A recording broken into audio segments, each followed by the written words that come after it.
আবু সাঈদের প্রসারিত দুই হাত যেন এক অলঙ্ঘনীয় পর্বত।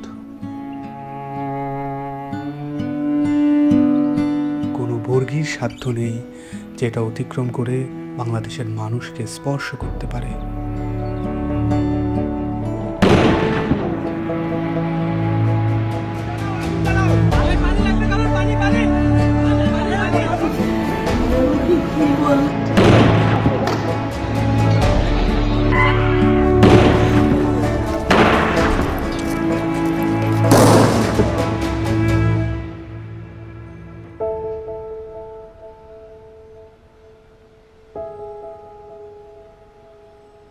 জুলাইয়ের পর থেকে বাবা প্রতিদিনই রাস্তার আশেপাশে হাঁটাহাঁটি করেন। কখনো আবার নির্বাক দাঁড়িয়ে থাকেন।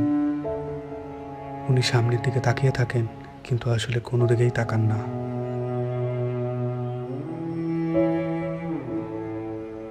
যেসব রাস্তা দিয়ে ওনার ছেলে হাঁটতো, ওইসব রাস্তায় উনি দাঁড়ালে উনি ওনার ছেলে রোম পান। আমার ছেলে মৃত্যু অবস্থায় যখন দাফন দিতে নিয়ে যাবে, এর আগে যখন দেখছি যে হাসতেছে, সে হাসতেছে, হাসি মুখ অবস্থা। ইভেন্টের কাজ করতো, শুধু বাপের কিভাবে একটু সাহায্য করে। কোনো আজে বাজে আড্ডাতে ছিল না। ওই সারাদিন শুধু কলেজ থেকে আসা ও একটুখানি বিকেলবেলা একটু বন্ধু বান্ধব নিয়ে ক্রিকেট খেলতো, ক্রিকেটের পাগল।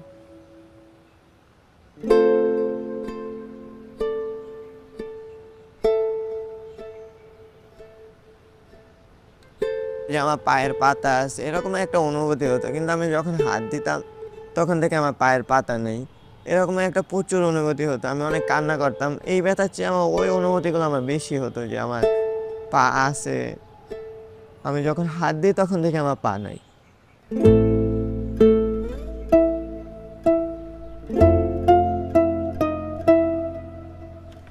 এই হসপিটালে আমি অল্প কিছুদিন হলো আসলাম।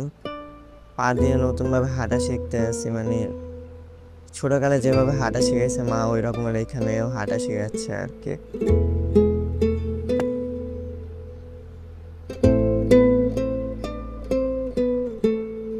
একটি প্রতিবন্ধী কিশোর, 7 বছরের বাচ্চা, ল্যাংড়া মানুষ যদি সংগ্রামে নামতে পারে, তাহলে আমি কেন বসে থাকবো ঘরে?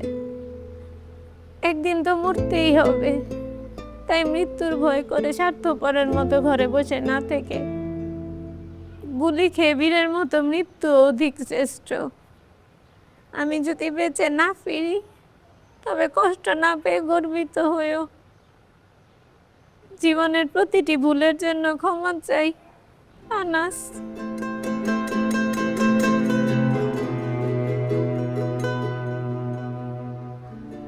আমার সন্তানের বুকে গুলি লাগছে, আর ছিদ্রটা হয়েছে আমার কলিজায়। আল্লাহ পাক যতদিন আমাকে হায়াত দিছে, আমি এই হাহাকার নিয়ে বেঁচে থাকবো।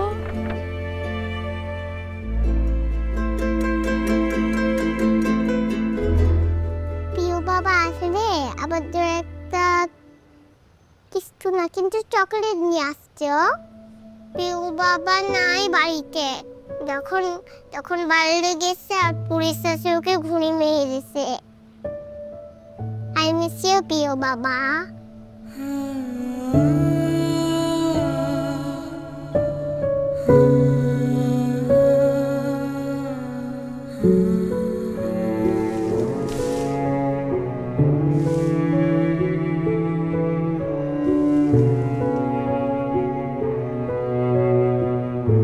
এখন যে চেম্বারের মধ্যে বক্তব্য দিছিল যে আমরা কোনো সরকার বিরোধী আন্দোলন নয়, আমরা নিজের অধিকার আদায়ের জন্য বলে বলা খাওয়ার পরে পমেল বড়ুয়া ওই ছাত্রলীগের লিডার আসছিল, তাই সেই গলা চিপি ধরছিল, গালমুখত থাপড় মারছে। এখন ওই জন্যই ওর জেদ ধরে শহীদ হলো কি এখন ওটার ব্যাখ্যাটা আর আমি জানি না।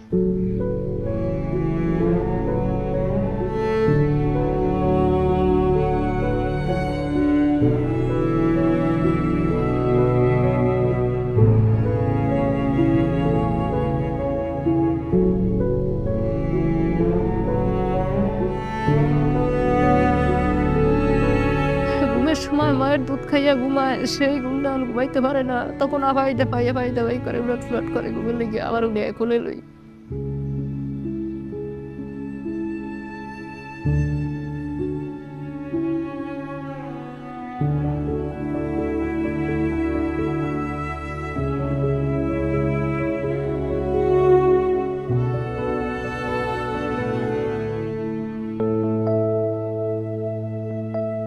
এখানে এসে যখন দেখি যে এখানে সবসময় ভাইয়া পড়াশোনা করতো, এই বিছানাতে থাকতো, এখন যখন দেখি ও নাই তখন একটা শূন্যতা কাজ করে মনের মধ্যে।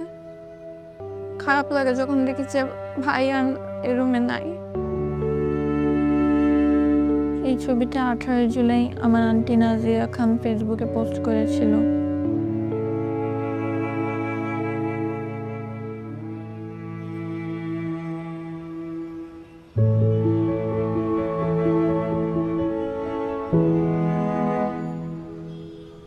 আজ কতদিন আমার ছেলে আমার মা কয়, আমার মাও কয় না, আমার বুক হয় না, কয় না আমার বাপ বেড়ে দে।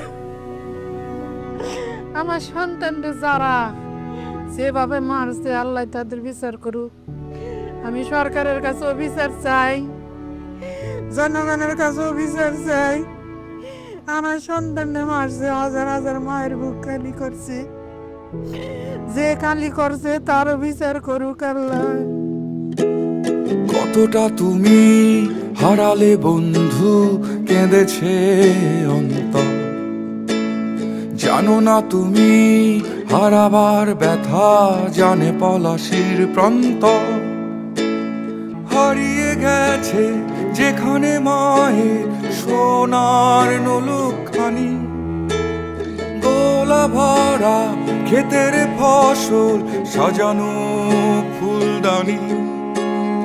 এ হারানোর বেদনা তুমি রেখো অন্তরে, দেখবে তোমার দুঃখ লুকাবে পলাশির প্রান্তরে। বাংলাদেশের বুকের ওপর চেপে বসা 36 দিনের এই ভারই আমরা নিতে পারছি না। একবার ভাবি চলেন 16 বছরে কত বড় ভার হয়ে এটা আমাদের বুকের ওপর বসেছিল। এই ভারই আমাদের শক্তি দিক সংস্কার করে নতুন বাংলাদেশ গড়ার।